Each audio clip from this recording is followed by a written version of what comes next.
I actually titled it Soil Science for the Everyday Person on the live stream today. Is the live stream up? Is the live stream up? All right, great. So we've got Matt Powers.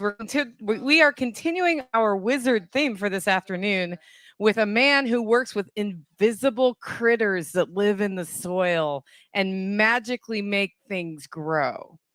But something you don't know about Matt is he tried to be a science fiction writer. He got the science part down. I'm going to hand it straight over to him to walk us through what we need to learn about soil. All right. That's so funny. Yeah, when I was a kid, I loved science fiction. I read everything I could, and then I thought that I would be that. And then I had to get some life on me. I had to become a parent. I had to give up on that dream, give up on a few different dreams, and then circle back later in life. And all these things came together, and it was pretty amazing. So we're here today to talk about regenerative soil science. I'm going to be talking to you things that are going to relate to the basic fabrics of the world around you. So of your lives. So you're going to be like, wait a second, antioxidants, those are the things that people say are good for me. Yeah, it gets crazy. Remember he said oxidize? You don't want the things to get oxidized? Dried food is oxidized. All right. So is this going to work? Are you going to work for me? Are we friends again? Backwards. So where does all this begin when we talk about soil? It begins with the sun, actually. The sun is a nuclear reactor in the sky. And photosynthesis is really where, the wheel meets the pavement. And photosynthesis is not taught in schools properly, probably on purpose, most likely on purpose. Because if they actually did it, they would understand fundamentally how the world worked. And so they wouldn't be fooled by, mainstream media or UN or, you know what I mean? And it's like we have people who are really mixed up about the basic science of the way the earth works.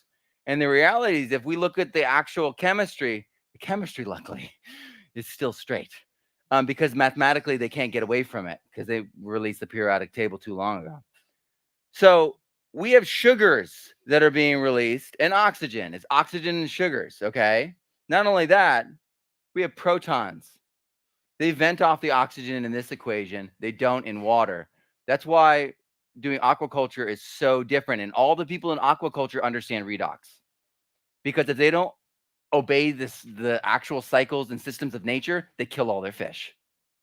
For us, we've got this different system. So it's actually even crazier than that. How do we measure pH? H plus, protons, is acidity. OH negative, hydroxide, that's alkaline. Our plant roots are deciding this at all times. And they're pushing our soil either more acidic or more alkaline. And when we know this, we can control this. So that sugar, because of this acidic alkaline relationship, they're releasing different forms of sugar. They can't control it. I know that they're talking about on the internets. They're like, they put out the cakes and cookies and then the microbes show up and then happy days. No, they can't control it. They're excreting it. This stuff comes up every single day. They can't control it. So it's their secretion and excretion. And so the sugars, if they're monosaccharides, bring the pests. And they're non-reducing. Reducing means adding energy. The chemistry people really wanted to screw us up so that we wouldn't follow what they were actually saying. Again, typical, right? So reducing, these are power plants. It means they're getting more energy. When we're talking about oxidation, it's the opposite of reduction. Oxidation is the liberation of energy, and it's drying things too. Do you guys know that wetness is energy? That's why we need moisture in our systems, to power the systems. That relationship, we can use all sorts of metaphors, but all you have to do, and I'm speaking to the choir in this regard, is go out there and see it in your yard. You know this. So we're either having pathogen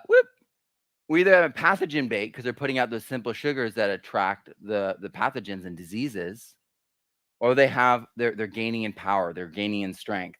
And that's what we're going to be talking about today. Our oxidized soil that are alkaline, these are the dead soils. These soils, they don't hold energy, they don't hold water. They don't have carbon in them either, because carbon is actually where the energy is stored. Well, you're like, wait, well, that makes sense because they can hold water too.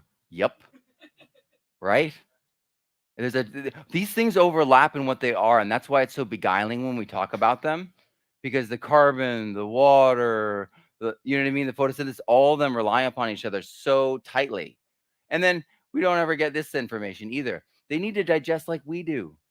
So the plants need to go through their full digestion. Also, the sugars will back up. So they're either stress signals or strength. And it's either or. You got those plants that are just doing really, really well. And then the other ones that are just like opposite. And you can't like what's going on here? We're going to talk about that. So don't eat a big meal right before you go to bed, right? You get indigestion. The same thing with plants. They can't control it. They wake up the next day and the sun comes up and they have backed up sugars, and it's all simple sugars. They can't process them down into polysaccharides. They can't turn the nitrates into amino acids. And there's a reason why. So when you're powered by the ambient environment, because everything is run by the sun on this planet, you're able to turn off the flow. So if we get solar flares, that's going to do something to our grid, and we can't do anything about it, right? Plants are primarily passive organisms, and unless they have internal and external biology helping them, they are vulnerable to attack because they evolved with these microbes in place. All the tillage, all the chemicals, all the sterilization of the seed, all the drying of the seed, and all this, that's eliminated the actual things that were there to begin with. And the crazy thing is, you guys know these things. You'd be like, wait a second, I have that in my kitchen. Okay, so what does this mean?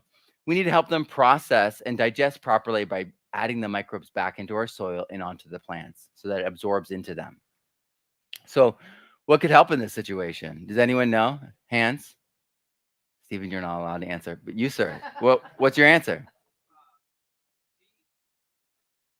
Potentially, but most likely not. You want to go more targeted, and you could use compost tea as the medium for delivering things, but you want to be more precise. Because compost is mostly because you've aerated it so much, unless you're doing what Jack's doing out there. He's the next level composter, by the way. He's very subtle about it.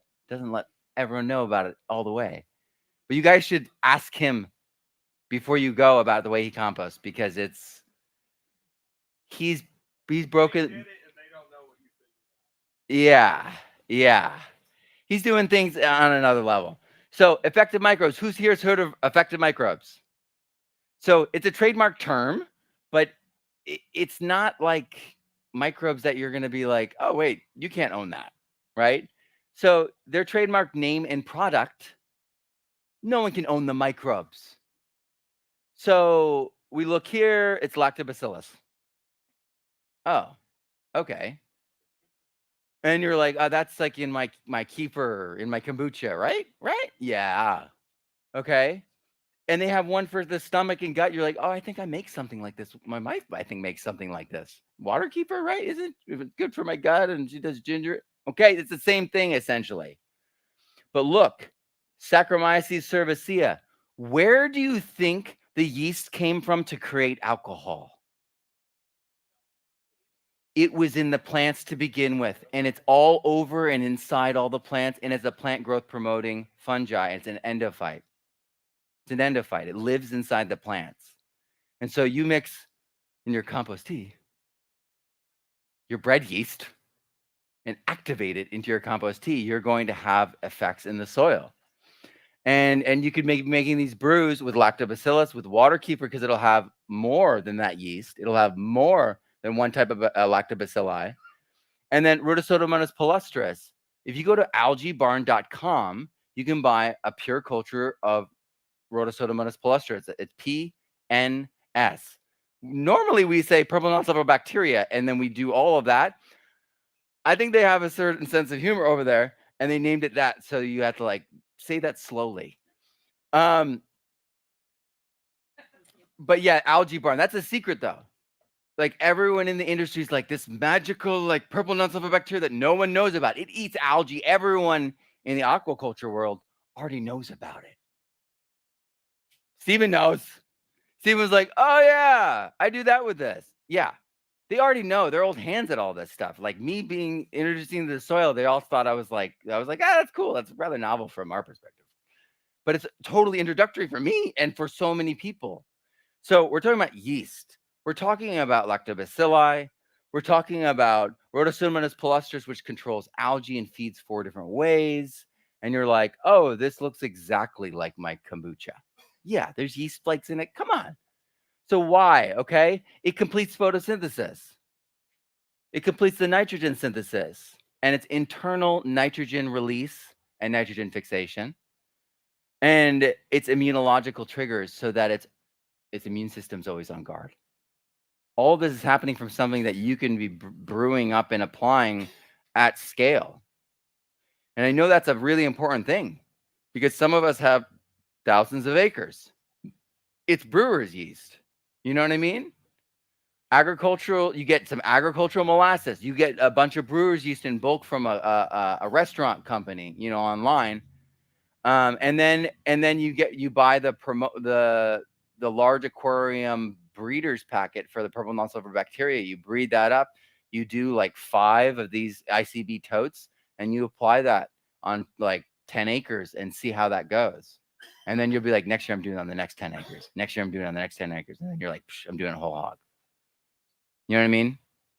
And so it's really about proving. So much of this stuff is about proving to ourselves that it's real, that it works. And that's been a lot of my job, is getting down to like what actually works and finding not just the anecdotal. There's yeast. We all know yeast. But there's 1,000 different yeast varieties when they're looking at rice and sugarcane leaves. 1,000 different types. That's why, Passover and like they're putting the unleavened, right? The wild yeasts, right? It's another layer to that story. It's a fungal story. And not only that, back in the day when Elaine Ingham was like, effective microbes are bad, they're anaerobic. They'll release acids like indole acetic acid, which is vinegar, which triggers your plant immunologically. Yeah, it does. And it's good. We just have the science now. I was the first person that I know of, other than all the university people that have been doing this stuff, to create an isolated image of purple non-sulfur bacteria and share it online. Because I was looking for it and I couldn't find it other than Carolyn's over at University of Washington. So Rhodocytomonas palustris is algae barn, PNS. And this is the most abundant endophyte, and it feeds on light. It photosynthesizes. It feeds on carbon. It feeds on sugar. It feeds on CO2. So it can feed on just raw energy too. And it can bombard things with energy to make it give up things. This is a microbe that if it died all over the earth today, I don't think tomorrow would happen. We need it for everything. And if you look at your high-end probiotic drinks, it's in almost every single one of them when they're DNA tested. Lactic acid bacteria, it's in the full life cycle of your wheat. It's in the full life cycle of most plants because it's helping turn the nitrates into amino acids for the plant. These plants evolve with all these things in place, and we're just bringing them back, and they're all around us and super simple. There are the things that we've been using to preserve our foods. They're the vinegars. They're the kefirs, the kombuchas, the beer. The beer before you bottle it, and that first week of the beer, you know what I mean? Where you're making like Postum and such. So, but wait, who am I? So I'm Matt Powers. You know what I'm talking about. Talking Postum. All right, so I'm Matt Powers. I was a ski racer growing up. So when permaculture showed up and they showed me the contours, I was like, I can go fast here. And I was like, oh wait, that's where all like the erosion is. Yeah, because I wanted to go fast. Always wanted to go fast. And then I wanted to be on stage and I wanted to play music. I got to do it all. Got to play with people like this. That's Saturday Night Live's drummer since 1993. He's been there through the whole thing. He's from Missouri. He just reserves his opinion. He goes, yeah, dig. He just keeps quiet and he stays. And so I met my wife at this time, and I was having a lot of fun. But my wife, a year into our marriage, started having energy problems, all these different issues. They were going to do a biopsy, and in the middle of the biopsy surgery, the surgeon comes out and says, "It's cancer. I'm taking the thyroid out." This like militant woman, and she just told me how it was. And I'm 23. I'm a baby. I know nothing. So I'm like, okay, and then she's gone. And I'm like, she has cancer. She has cancer. And then they made me tell my wife that she had cancer. Yeah. So there's a reason why I have like a knee-jerk reaction to certain things around like medical things and like trusting doctors. So my wife's always like, you get so crazy around the doctors. And I'm like, honey, do you remember? She's like, I have to deal with them all the time. And I'm like, yeah. And so when they gave her the radiation to ablate her thyroid, they came in a suit with this box, and she had to open the box and then open the inner box and then take the thing inside it and eat it.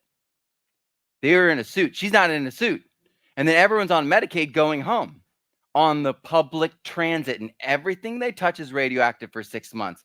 Why do you think levothyroxine is the number one like sold drug in America for the past 20 years? They exported thyroid damage all across the nation this way, guaranteeing customers forever. So I realized this when I was 25 and was like, and it kept coming back. And so we left to recover with her mom, and I left that job and I became a sub in Fresno. You guys know Fresno? More gang members in Fresno than LA. And then I decided to teach in the 6th most violent county in America, north of Fresno, in Madera. And I became Mr. Powers. But I worked in nightclubs, so I wasn't worried or afraid of anything. I subbed at every single school in Fresno. I subbed at the schools where like the kids were like technically like in juvie, and they were like on the farm school with the tall fences and the razor wire. Like and we'd watch Basketball Diaries, you know what I mean? Talk about it. Yeah, I was all over. I did it all. And we had our children at that time. I became this kooky teacher. I got into seeds. If you guys know Baker Creek Heirloom Seeds, I was their spokesperson for a bit. That was back in the day. And I got just hooked on permaculture. That's me. Hard to see. That's all Throso. I threw the seeds on the ground. The first year you do it, only some will come back up. Second year you do it, save seed from that one that grew, all of them will come up, or 90%. And then the next year they'll be so precocious and so crazy. It'll be like this. So we just did this. You know, swales, you guys know this. We just chopped, we just threw down a cover crop. You can see the brassicas, the Katyledons and the mustard right there. And then threw mulch on top, light mulch, sort of light. I was young. And very dramatic swales, very up and down. And my babies, they're 17 and 13 now. They're both 6 feet. And it just grew so well. It was so good. This was my first garden, and this is 140 degrees. This is green 3 months into summer. 140 to 40 degrees in the soil, because soil heat builds up over the course of the day. It was green 3 months with no water ever. So permaculture was something I valued so much I wanted to pay it forward. I taught at a school that had no books, so I created curriculum constantly. So I created this curriculum, the first curriculum for K through 12 for permaculture, and it made this much money. And then my students were like, "Why are you still here?" And I was like, "I guess I should quit." And I did. And it was the best decision I ever made. To not have a boss was the greatest decision. And so it's gone all over the world. Translations, and I became a speaker, helping people all over. I became transformed into a citizen scientist, as you'll see as we go into this. My boys are big. He is short in this. He's been growing 1.5 inches every month. So he's like this tall now. It's out of control. And I've done 24 publications. So if you go on Amazon, I think there's probably like 18 or something. But I've done like certain first editions. I'm like, there's too many mistakes here. I've done 24, right? So I've been on a mission to make sure that I do really, really well. That's why there's third editions on certain things. But I'm always working on craft because this is the bridge to a regenerative future, giving people the educational tools to actually live in a world where the things you do make your local community better for the people and the land. And so you can make more money.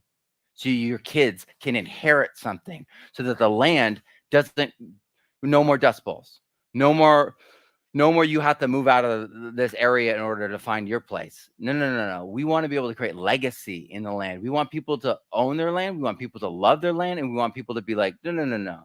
My grandfather built this house. No. My great-grandfather was the one who first planted this field. We're not going anywhere. We will defend this land.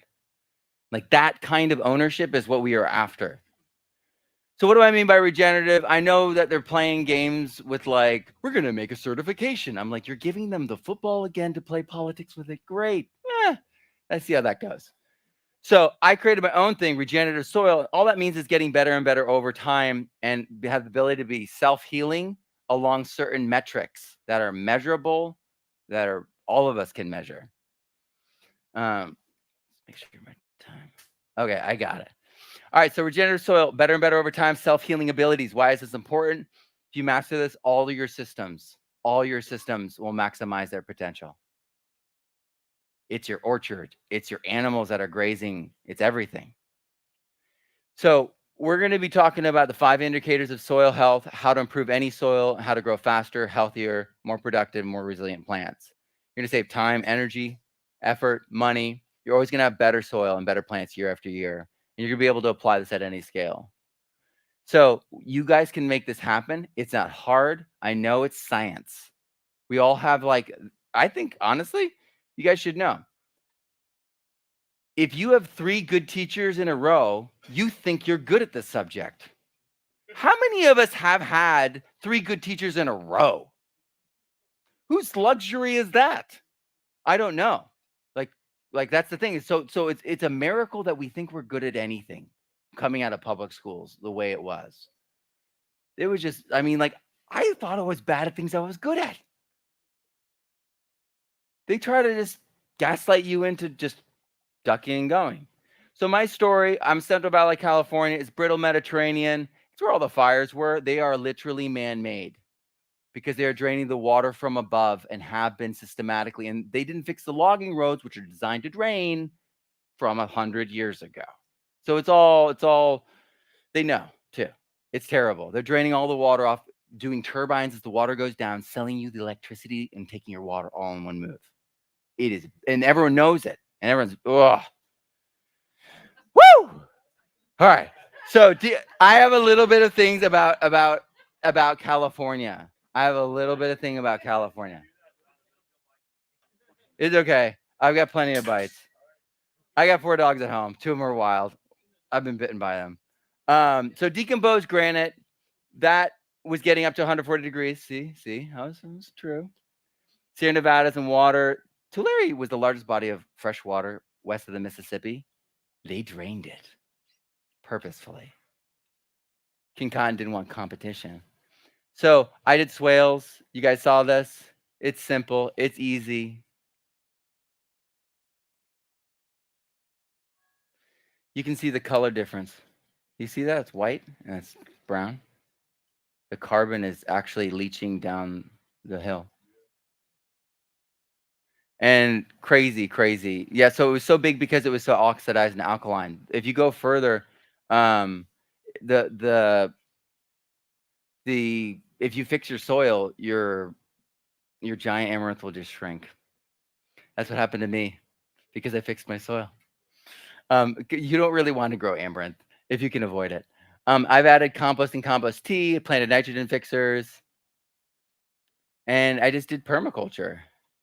Now, Governor's Island, they did the same thing here. It was all these barracks. They broke them down, and they transformed it into this incredible wonderland with just compost and mycorrhizal fungi. It'll transform here in a second. There you go. Pretty dramatic. And the crazy thing about this is like this is Elaine Ingham. She was advising on it. It was compost and mycorrhizae. It's now a glamping site. That's my best man, and he owns that glamping site. And Elaine Ingham, my first soil mentor, was the actual advisor on that. So like I feel like this happened, and it was like part of like the momentum of having to share this story, that all this stuff is possible. Do you guys know about Terra Preta? 10,000 years ago, there were these like crazy corn beer party like things happening. You know about this? Down there in the Amazon, they're drinking the corn beer, the geosyntic corn beer. Not that corn, this corn, right? Original. And they're making their beer, they're partying, lots of partying, pits, compost pits. And they've got these big things, and grandma's spitting into each of them as she goes by. They still do this today. Grandma spits into your beer. Okay. And then sometimes those big pots break, and that's where the shards of that's where all the like the shards come from the pottery. It's where the charcoal comes from. They put all their compost in there from the fish, all the stuff that we can do. But did they take it out of the ground? No. They left it. And then generationally, through the corn beer party movement, they created Terra Preta. And these were compost-related beer parties. Do you think you can handle this? Woo! Sorry, I'm used to being on stage.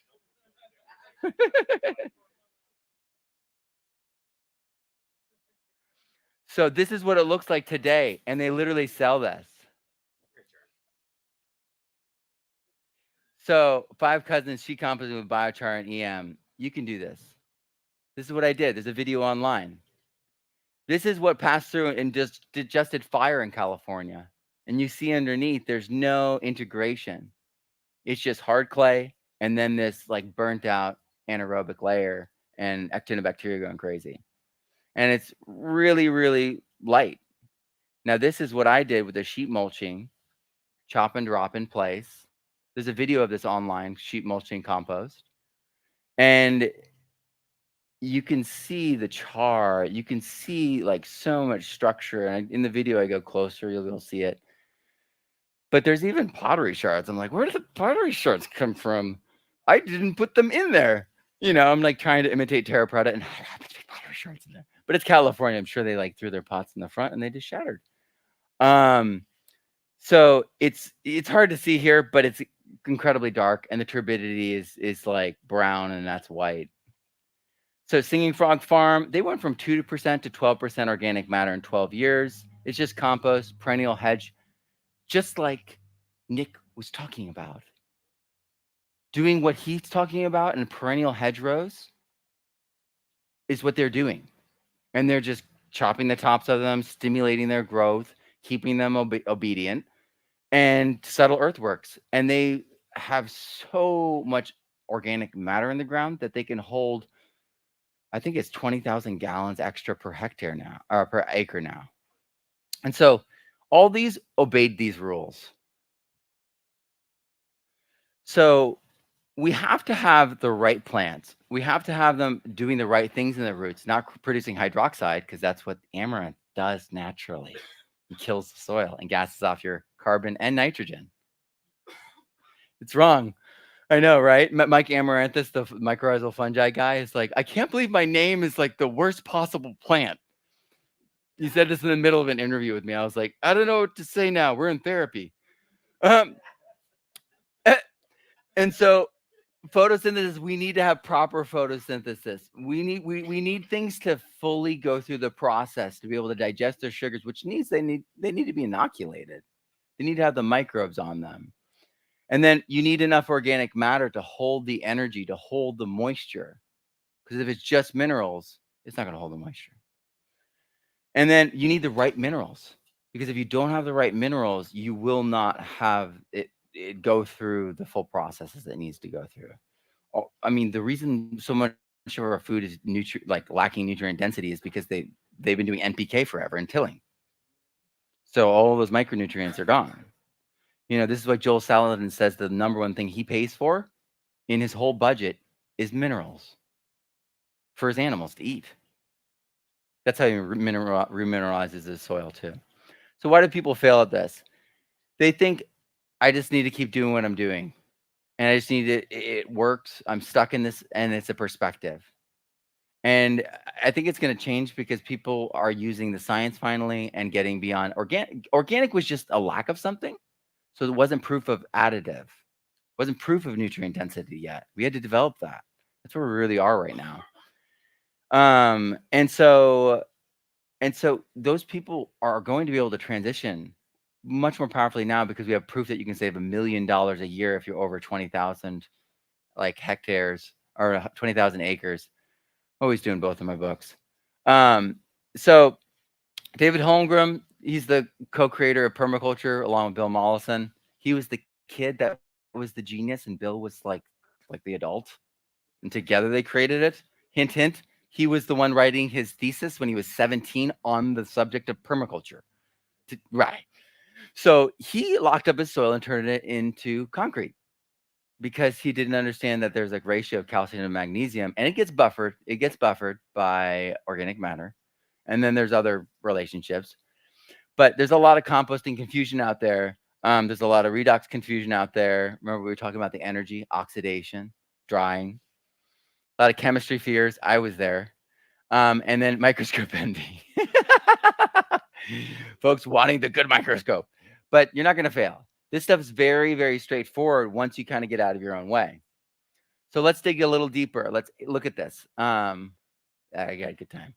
So air and water, those 5 things that I showed you that are the overlap, just like the permaculture overlap, we're going to break it down. Did you know that the air has, it's mostly nitrogen? We all probably knew that, right? That's why nitrogen-fixing microbes inside corn and inside sugarcane fix half the nitrogen the plant is using. So this whole thing, we need to bring it in from all these nations and use this. It's malarkey. It's just this is why when we heard about when they were like, well, France can't drink its own milk. They have to sell it to Germany, and Germany can't drink their own milk. They're just doing the same thing to us. It's different ways, different ways of putting us over the barrel. So nitrogen, carbon, oxygen, hydrogen, and a few others, argon, right? But wait a second, what are these things? That's the actual building blocks of all organic life. The air has all the building blocks for all life in it.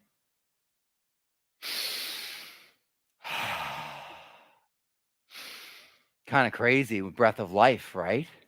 Kind of crazy that we knew these things. Carbon cycle, notice a little detail. A little detail. And I know that, like, common soil kiss the ground will be like, it's 35 gigatons now. I'm like, still not 85. And we killed the fungi, didn't we? Didn't we kill the fungi when we killed the soil? Because 30% of the soil is going to be fungi. Let's stay here for a second. 85 gigatons of the remaining fungi in the world. Our soils are fumigated. Our soils are given fungicides and pesticides. They don't have the fungi. Fungi breathes out CO2. All the decomposition all over the world and all the temperate climates is fungal. And it gases it off. And we need more. We need more. Because think about this. They shrunk the size of the engine. What happens when you have the same amount of gas in a small engine? You flood it. That's all that they've done. And they've tried to create this whole other scenario. The reality is we killed the soils a long time ago. Over the past 10,000 years, we've killed the soils. And so the world, the reason with like a hyperbaric chamber, the reason that carbon, we've moved way more carbon, we held way more carbon because it was hyper efficient. I mean, you have these huge forests, and then the decomposition happens, and then it doesn't leave the forest to go to the ice poles, and they're like getting out the ice cores. Nothing. It doesn't reach there. It's heavier than oxygen. In a world that's pumping all the photosynthetics, they're going to absorb that in situ right there and then. I just get a little upset about how much like craziness there is out there when we look at how much carbon we're missing from our system. It's the power. And then you flip it on its head and it's oxygen. We're missing all the photosynthetic capacity. They're killing all the coastlines. The coastlines are where 66 to 90% of our air comes from. In the middle of the winter, the evergreens don't photosynthesize. All the air we're breathing is from the oceans in the winter. So we need the oceans and the coastlines to be repaired like in a fundamental way. And California wants nothing of that. They want nothing. That's why they're like, oh, there's 60,000 or 600,000 barrels of DDT off the coast of Santa Barbara. Oh, we'll look over here now. Yeah, it's a huge mess over there. And that's affecting everything inland because of there's a conveyor belt of moisture. They destroyed the foothills. They destroyed all those forests. They destroyed all of that. And that's affecting the rain cycles of everything further inland. I just know California really well. Probably other states are doing crazy things, but I lived there for 10 years. So oxygen is so incredibly important. Hydrogen. If we understood these things from an actual cyclical perspective, we'd understand that we could be taking things from the environment, from the actual ambient environment, the air. So proper photosynthesis, proper plant roots, because we're either gaining or we're losing. So like buckwheat, like dock, purslane, all the brassicas, all of them are going to send you alkaline. Amaranth, all of them are going to release hydroxide, and they're going to kill your soil and gas off all the things in your soil that you need. So soil minerals, this is so critical. Do you guys know that you need molybdenum to even fix nitrogen? This is why people doing kelp, just a little bit of kelp, and they're like, wow, that's so crazy. It's just everything's, because your plants have been literally missing those like finer minerals for like ever. And this is why having aquatic systems the way he does, you're mimicking all like the nutrient capture and containment that happens on the coast that people are doing with their kelp. And the closed loop system he has is absolutely inspiring. Soil deficiencies and antagonisms are usually the limiting factor on a system when everything seems right. You're like, I do the compost, my pH is great, I do inoculants, and what do your minerals look like? Yeah. Because they like to fight unless you got a lot of organic matter. That's them all fighting. That's a famous chart. This is the Mulder's chart. You can look this up everywhere. That's not necessarily me. But yeah, they want to fight. That's why we need the organic matter to be the buffering. And there's the cobalt cycle. You know, cobalt is the centerpiece of B12. And B12 is part of the B vitamins. B vitamins are biological vitamins. They're essential for cellular metabolism. For all the little animals in the soil too. And the nematodes, and it's everything, right? So organic matter. So it's just carbon. They're all talking this. It's all just one thing. I mean, it's really simple. It's really simple. And bringing in the biochar, putting that in the ground is going to sink incredible amounts of carbon and energetically going to change things. It's a magnet. It's going to hold water. It's going to hold 3 times its mass in water. You had 5 to 10%. Let's say you had 10% of your soil profile is now 7%. 7 times its weight. So I was doing mass. He's doing weight. So let's say you had, well, I was doing, the mass works for this. That's awesome though. That's great. I'm going to use that. But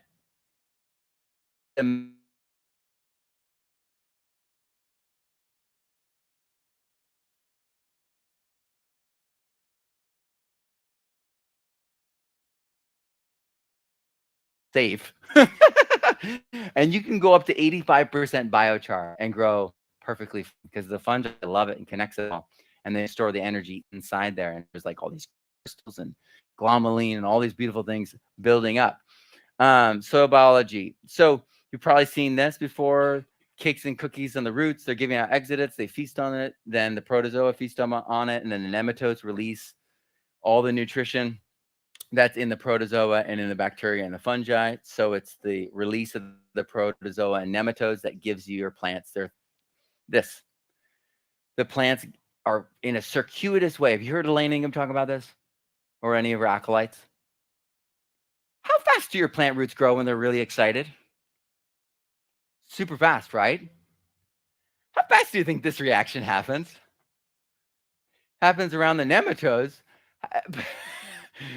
But your plant roots are not necessarily around to enjoy this benefit.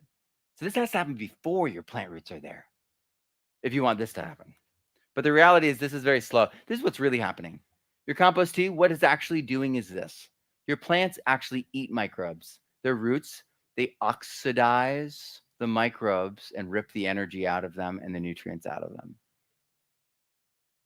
And this is what fungi do too. They have internal bacteria that do their digestion, and they oxidize them for the food inside them. Kind of crazy, right? Guess what?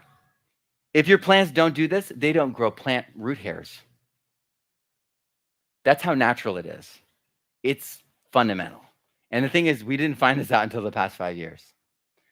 So we got to have the right photosynthesis. We got to bring in the energy properly. We got to have the right mycorrhizal and right fungal and right rhizobacteria inoculants. This is nodules, so there's nitrogen fixers. Our plant anatomy in the phloem, that's where the endophytes are. So our plants rely upon these biofertilizers, biostimulants, biocontrol, and buffers and filters, but they evolve with them. And so the soil biology has the greatest effect on pH and EH and the nutrition, because pH and EH determines the corrosion rate of all chemistry. It's the XY. pH is one leg of the actual release of the mineral or element we're talking about. But they never bring this up. So this is fungi. You need all these kinds of things. This is actually that root hair expelling the bacteria. So if you're into this is what I've been into. Checking out and verifying all these things, that how they're working, to what rate they're working, verifying all this science so that other people. And then I've been working with new microscopes that allow us to see things that were previously invisible. That's what she was talking about. Yeah, so no one had documented that these are eating fungi, and that's the reason that their hairs are growing, glowing green. We know so little. Do you guys know that we know 1 to 2%? We've identified 1 to 2% of all the bacteria. So when someone says they know 90%, they don't know 90% of something. It's yeah, and it's really, really worrisome, because we need to actually go about it a completely different way. And so that's what I've been doing. I've been kind of going through and troubleshooting what people have said on the internet and in their books versus what's real. So I started doing DNA testing.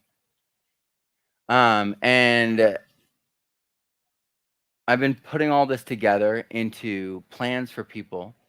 This is part of Regenerative Soil. This is the actual end of that book, Regenerative Soil, where those 5 things that we talked about, the organic matter, the minerals, the biology, the plants and photosynthesis, and then your management of the air and water, specific types, the amounts needed, the duration and timing, that's your strategy. And I do this at the end, obviously, of the book. So you have all the pieces, and you've been taking notes all the time, being like, oh, that's me. I'm this guy. I'm in the arid dry. And you're like, oh, this is me. I'm in the humid. And you're filling out as you go through the book or a course. And so I'm going to show you that rather than. So let me see how much time I have. Let me skip this. Well, I guess I'll tell you this. So you guys know when a battery is dead, right? It's because there's no differential any longer. And you can shock that battery like heck, and you can get it fixed, you know what I mean, by taking off the corrosion. You guys know what I'm talking about? All right, good. We're technical enough here, right? And so the differential's gone. That's everything. Everything's about differentials. You want differences. You want to have change. And the sky is actually positively charged. This is why earthing is actually a real thing. And I interviewed someone in the Midwest who was designing food forests for hospitals. So they take people out in their hospital gowns to put their feet on living soil, because it makes their blood pressure drop. And then they have to spend way less money of keeping people in the hospital because the medication works way better. So they figured out by using food forests in Iowa at health centers that they can save days of time on each patient, which is so much money overhead wise. And it's literally because this is real. And so we should have a negatively charged ground, and that means the sky is oxygen rich, the earth is carbon rich. We've been tilling it out. We've just been gassing it off. And this is the chemistry of it. Bare soil, we can never leave soil bare. We lose all of our organics. We lose the carbon. We lose the nitrogen. And like I said, we need to be cycling our nitrogen heavily. But we need to be able to receive it. We need to have all the components of the cycle. So they leave it bare. They do it on huge stretches of uniformity. They use the pesticides and the fungicides to kill it. And that's what synthetic nitrogen does, actually.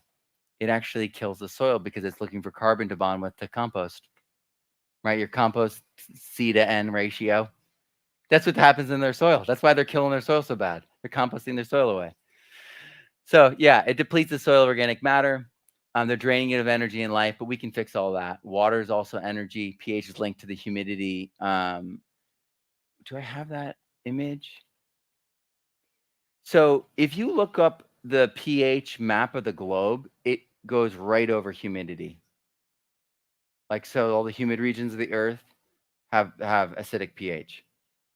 And in America, we had 3 states worth of surface area of water when the beavers were all over the nation. And so you had Utah, Nevada, and I think Phoenix worth of surface water all over, spread out. But that meant like all the soils were like much more acidic. That meant like America was a completely different like place. So every 1% increase in soil organic matter, you're able to hold 20,000 gallons of water. How many people had water problems this past year? I'm establishing a food forest. It was 105 for 2.5 months. And then they banned watering. That was fun. So yeah, it's not subtle. Oh, there's the map. The pH, it's like there's hardly any purple. It's either one or the other because we're flipping a switch. When you start doing permaculture, you don't look like your neighbors. It's a flip, it's not gradual. Everything is this differential. It's electrical too, and it powers everything. So we want to energize our soil with water, with the photosynthetic capacity that healthy plants can give us. They're literally bringing those protons, H+, back into the soil. And so we're going to bring that fertility back this way. We're going to hold more water. So I'm going to skip this because I'm always...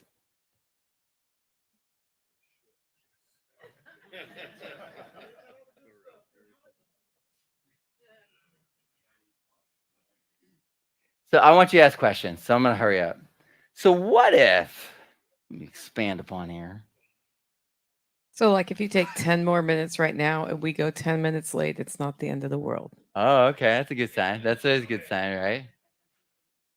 All right, I'll back it up. Okay.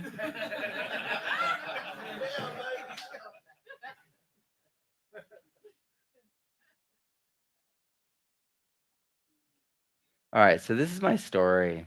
So I started off with that decomposed granite. It looks like sand. How many people have stuff that looks like this? The compost tea melted it because I was putting my kefir grains in it, and so my compost tea was highly acidic, and I didn't realize it at the time. So people observing me were doing the exact same things, but not adding the kefir grains and not having the same results. And I didn't figure it out for years. So I turned it to that in 3 months. You guys get that? We'll do it again. This to this. It melted it. And it's because it was the pH was so, it was pH 8. And then I put acids on it and it melted it, you know? Okay, so we all can do this. That was just compost and compost tea. And by the way, I don't dilute my compost tea. You put the compost in the water, you already diluted it. That's all weirdness. You're like, and then you go like this and then you turn around. No. Silliness.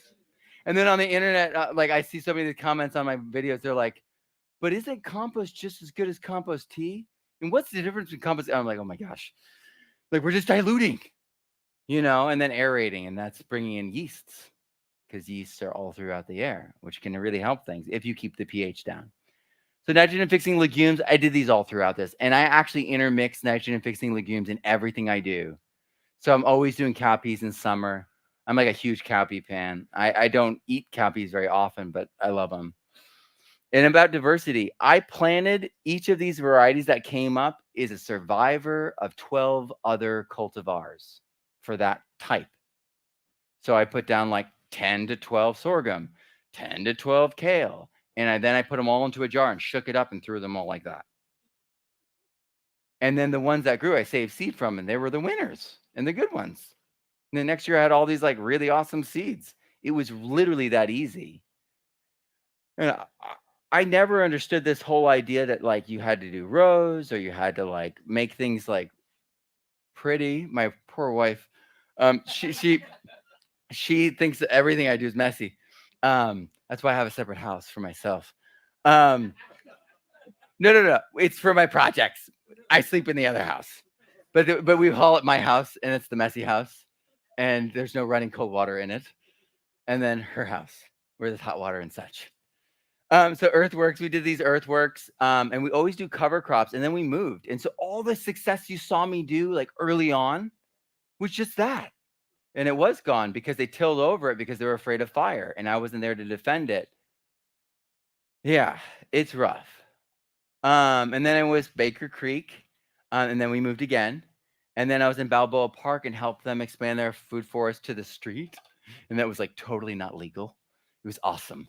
I was like, I don't like California very much, but I love planting trees where I'm not supposed to. Yeah, it was awesome. And I literally like, see, that's what I'm doing. I'm literally pushing this further and like planting trees up on the sidewalk, driving people.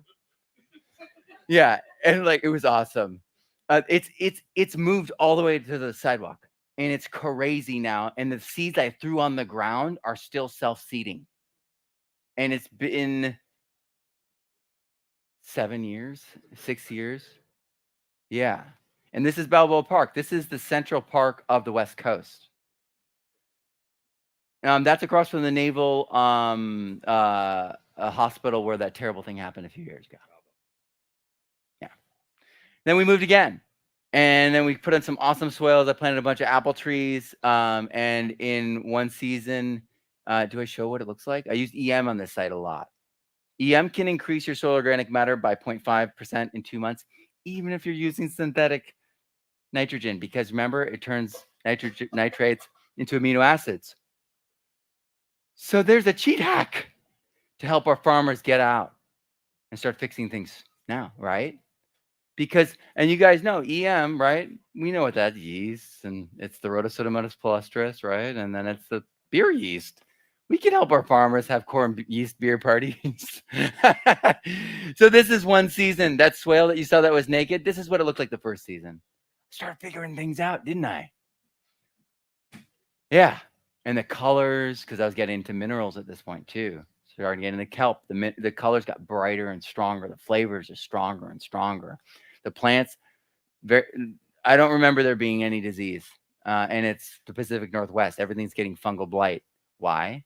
Because they don't have the internal biology proper. Yeah, my sweet boy. He's now an ornery 13-year-old. And then we moved again. And then I started working on the 5 cousins and started working on like really dynamic cover crops, started inoculating all my plants. And for me, a lot of this was financial, being able to buy the inoculant and feel like I'm now there, like allowing myself to do those things. I was in my wife's grandparents' garage for almost 10 years. And I was the local high school teacher, making less and less money and going deeper and deeper into debt. So like, I had to like work through a lot of things to like get to where I am now. And so that's chop and drop. This turned into a grassy field from just chopping and dropping it. Like it's wild if they would just do just the basics in California. It would all like bam and come back because it was once so much nicer. Biochar and bone char. Bone char is something you guys should check out. It's really, really powerful, especially because of the phosphates, right? Rock dust, also basalt is best. Use that. And then I went to Sonoma County. We were above a vineyard, and that's where I started working with more deeper plant genetics. But then we got kicked out because of the fire evacuations, and then everything died. I had 3 greenhouses full of food, and all died. And then when we came back, all the water had been cut off, and then we had to they encouraged us to bribe them to get the water. They're like, yeah, the guys in town pay us $200 extra to come out. And I'm like, really? You're doing this to me now? I'm like, whoa. Yeah, that was California. There's a reason I left. And so, I love color. I love food. And then I wrote this book, putting all this experience together and finally doing all the research all the way through. And I began to understand things at a different level. And then we moved again. And I began to expand testing on everything. Here in Texas, I did all my DNA testing on compost, figured out that EM was in all the Elaine compost that she was saying, EM is bad. Here's my compost with EM in it. Uh-oh. It's just because it's ubiquitous in nature and healthy plants. Can't escape it. Embrace it. And so I figured out if we don't look, we don't know for sure. And so much of our science is completely made up in America right now and non-replicable. There's a reason I'm doing nanopore and not PCR, because PCR is like a delay pedal and an overdrive pedal on your signal. So you've created mutation, you select for a certain part that you want to amplify, and so you can make it read to anything. That's what happened there, and stealing everyone's DNA. So yeah, we did this in San Marcos. My boy, I was really sick at this point. My boy helped with dig the swales, my older boy. But again, those cowpeas, and again, you can tell the vigor. There's a difference. There's a brightness. There's a firmness and expression in the plants that starts to come out. They become just more upright as you go through these pictures. I started spiking my compost teas with all my inoculants. I started doing compost extract, so it's fast. So I get more of the authentic compost rather than the aerated, which oxygen, you're losing your energy and your nitrogen and your carbon and killing things because you're sterilizing it that's what oxygen does. So we moved a final time to Texas. I'm setting up this site in Texas. I'm so excited about it. I just got a message about doing a pond on the site that we got all clear. And right now, I had primed to go, but because of what happened with the water situation, we realized we need to put a pond and have all the water on the earthworks stretch out and reach out to here with a key line design so that it's slight, so that it wicks the water out, right? And this is built. This is all done. We've got 40 trees here, but all my cutting trees, the sprouted cuttings, the 105 for 2.5 months. And then I was gone and the well dried the 2 weeks I was gone. And then it was banned from watering when I got back. I will hand water the rest of the thing 6 a.m. every morning to keep it alive so they wouldn't see me and turn off our water. Because in Texas, if they catch you on a water ban, they turn off your water for 7 days and let everything die and then turn it back on. Right? They can't see it if it's drip. No. So yeah, that's the plan for next year. Is I'm going to set it all up so it's drip, and I've got the PVC piping. I'm going to run it all down that fence line all the way down. I have spigots all the way down. My father-in-law is flying in Tuesday to set that up for me. Allegedly. Right. And so this was my last Kickstarter. I've done 7 Kickstarters. It went really well. And it's been like this the past 3 years. It's been the most incredible blessing in my entire life. And it's because it works. I have people doing incredible, and the Soil DNA book's going to come out eventually. I'm just going to take a little health break and catch up with myself, get a little stronger before I start writing again. I tend to work a little too hard and forget to eat. And my wife is like, I'm not going to feed you. You better figure it out. So we're married 19 years, right? So this book changed everything. You can check it out. It's over there. These are just pages from the book. I started this idea of our soil database because all of our soil testing is in a black box essentially. Your soil tester guy at the extension center, if you read the fine print, says you can't share it. Same thing with all the other testing. Why do they do that? Because they don't want you exposing how different yours is from the other guys. Because soil testing is something that we should be doing all together and in front of each other and looking at bioregionally and seeing the trends and then seeing the changes and mapping over time so that we're like, oh, I've increased this over the past 3 years, but you know what? I've seen a steady decrease in this. I'm going to do a prep and re-add that mineral back in. This is the first time any of these things have been put together. I want to do it so that it becomes completely self-evident to all the farmers that if they don't do this, they're leaving money on the table. So if we're able to compare to ourselves over time and compare to and across all metrics, because this is just spreadsheets. I mean, it's not that hard at all. You know what I mean? Just spreadsheet comparisons. So we can look at the past, we can look at our bioregion, and we can look at the global levels of everything. And we can also rank people. And so you're like, wow, you know, in our local area, Jack has the best soil. And that's also the reason why the nutrient density on his tomatoes are the highest. That's why he sells out every week at the farmer's market. I got you. So this is all part of the database. I do all sorts of testing. I build crazy things. We're still unpacking. We've been there like a year. I'm setting all these things up on that site. But people are doubling the harvest with just the book. So the book over there, I've got a few copies still. It's online too. Free shipping on thepermaculturestudent.com. Or you can go to regenerativesoilscience.com. But that's OSU. So they were doing a permaculture site there already for years using my permaculture books already, doing Elaine Ingham's thing, right? Because I was kind of just sharing her stuff at first. But then they doubled it in one season. That's what this book is. And so it's all these things. I mean, this is what I was saying with the corrosion rates. It's the first time they've ever been put in a book. This first time the soil cycles have ever been put in a book. And they've ever been visual. So all the actions, all the recipes, you can literally promote the specific bacteria or fungi that you want. I tell you how to do it. And it's not hard. It's not expensive.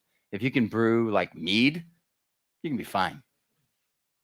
So who else is doing this? This is Chris Trump's whole thing. His whole record of success dovetails and overlaps with everything I'm talking about.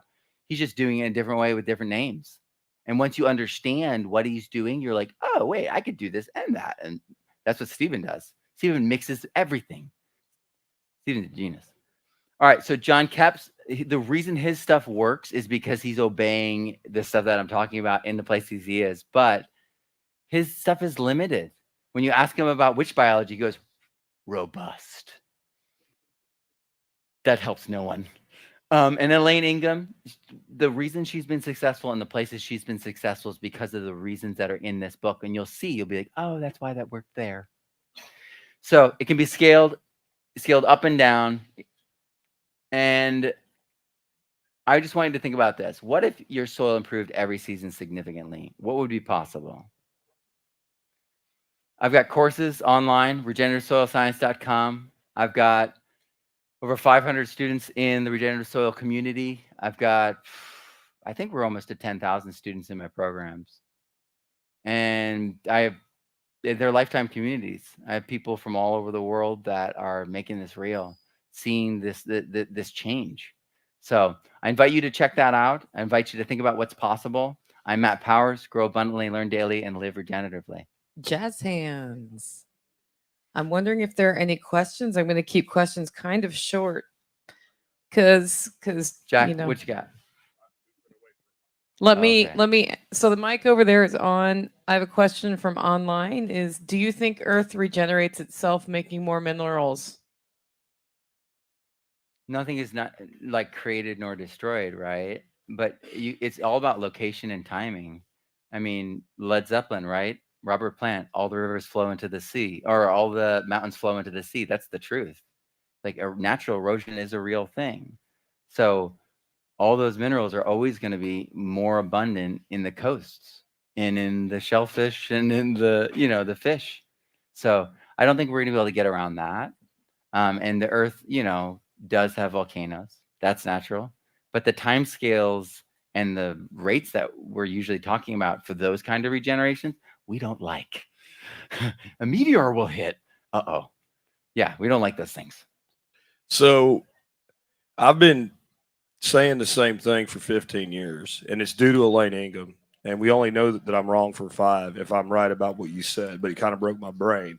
I've always explained the exodus process was basically symbiotic.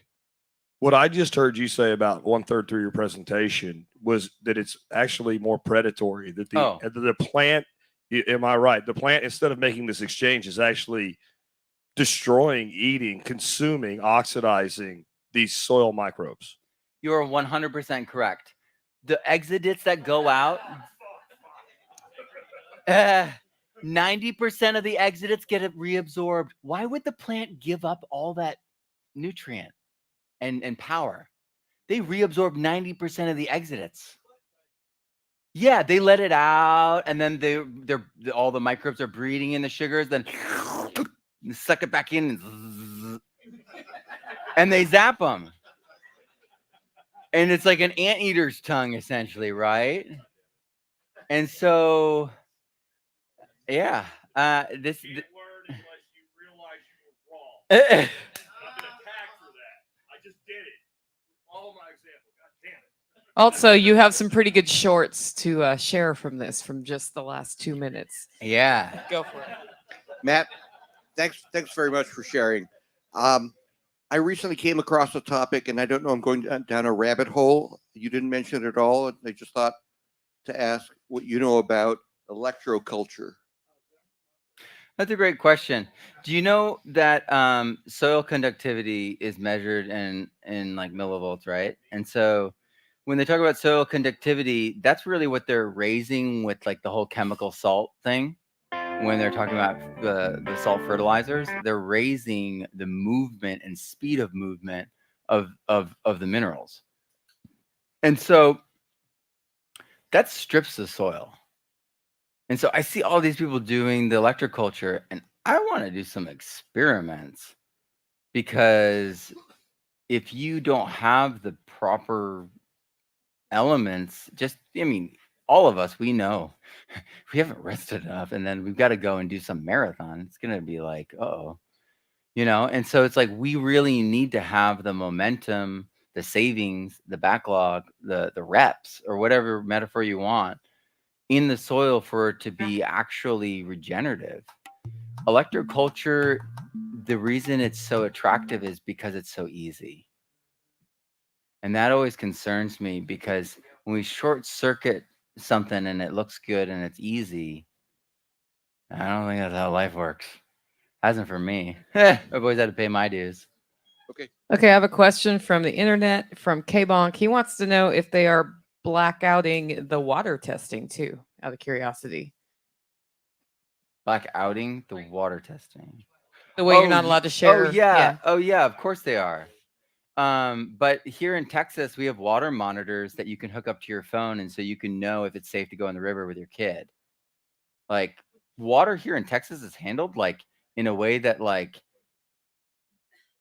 proves that like everything California does and says is like lip service. Because if they just did like a bit of what Texas has done with water, so many of the problems would be just completely different over there. So I got on a tangent again. What was the question? You already answered it. Okay. Okay, let's give jazz hands again for Matt. Thank you so much. We're going to take a 10-ish minute break. It's imprecise for a reason. See you back here soon. Okay. You're the last one I need to ask. Are you going to be around for dinner?